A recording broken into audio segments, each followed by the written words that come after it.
Hi hello नमस्ते, मी पूजा. मी आणि बरंच काही या यूट्यूब चॅनलवर तुम्हा सगळ्यांचं अगदी मनापासून स्वागत करते. आज मी तुम्हाला झटपट होणारी बटाट्याची एक रेसिपी दाखवणार आहे. तुम्ही टिफिनसाठी सुद्धा ही रेसिपी करू शकता किंवा वरण भातासोबत तोंडी लावायला म्हणून सुद्धा ही रेसिपी करू शकता. अतिशय झटपट होणारी आहे, अवघ्या 5 ते 7 मिनिटामध्ये तयार होणारी ही रेसिपी आहे.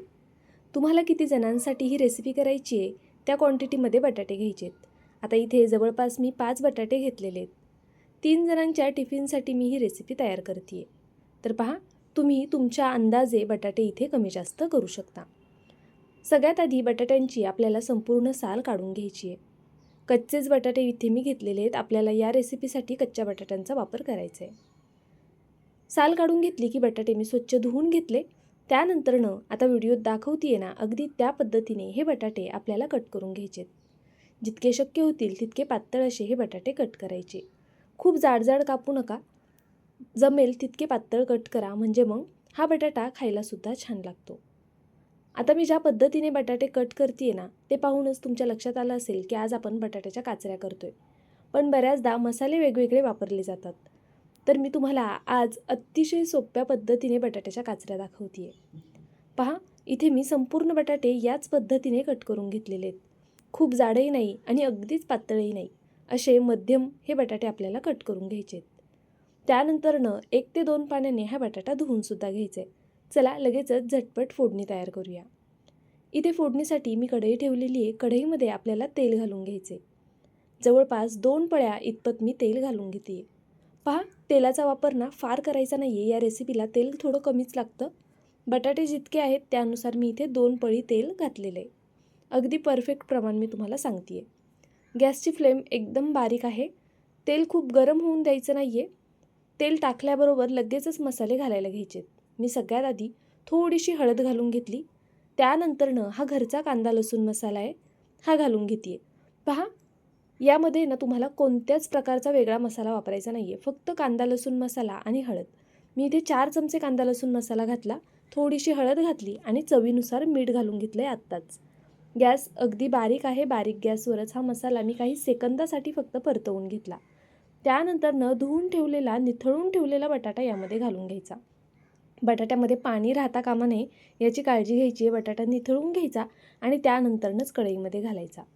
आता बटाटा घातला की जरा गॅस थोडा मीडियम करूया आणि मग लगेचच हा बटाटा आपण असा एकसारखा हलवून घेऊया, जेणेकरून संपूर्ण मसाला या बटाट्याला लागला जाईल. पहा, गॅस मीडियम ठेवा, म्हणजे मग बटाट्याला खूप असं पाणी सुटणार नाही आणि अशा पद्धतीने हे छान असं मिक्स करून घ्या. असं तेलामध्येच मसाला आणि मीठ टाकल्यामुळे ना तो व्यवस्थित बटाट्याला सगळीकडे लागला जातो. त्याचबरोबर जर तुम्हाला आवडत असेल तर तुम्ही यामध्ये इतर मसाले घालू शकता, पण फक्त कांदा लसूण मसाल्यामध्ये केलेला हा बटाटा ना खायला जास्त छान लागतो. तर पहा, बटाटा असा व्यवस्थित छान मसाल्यामध्ये कोट करून घेतला की थोडासा पसरवून ठेवायचा, म्हणजे तो छान असा कुरकुरीत व्हायला मदत होईल.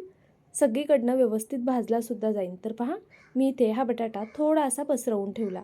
आता आपण यावरती झाकण ठेवूया आणि लक्षात घ्या, गॅस आपल्याला मीडियमच ठेवायचा आहे, बारीक करायचा नाही आहे. जर तुम्ही गॅस बारीक केलात तर मग बटाटा असा कुरकुरीत होणार नाही. जर तुम्हाला कुरकुरीत बटाटा आवडत असेल ना, तर गॅस मीडियम ठेवायचा आणि मीडियम फ्लेमवरच आपल्याला हा बटाटा परतवून घ्यायचा आहे. पहा, मी इथे आता एकदा झाकण काढून हे व्यवस्थित असं हलवून घेते आहे. अशा पद्धतीने खालच्या साईडने ना छान असा बटाटा क्रिस्पी झालेला आहे.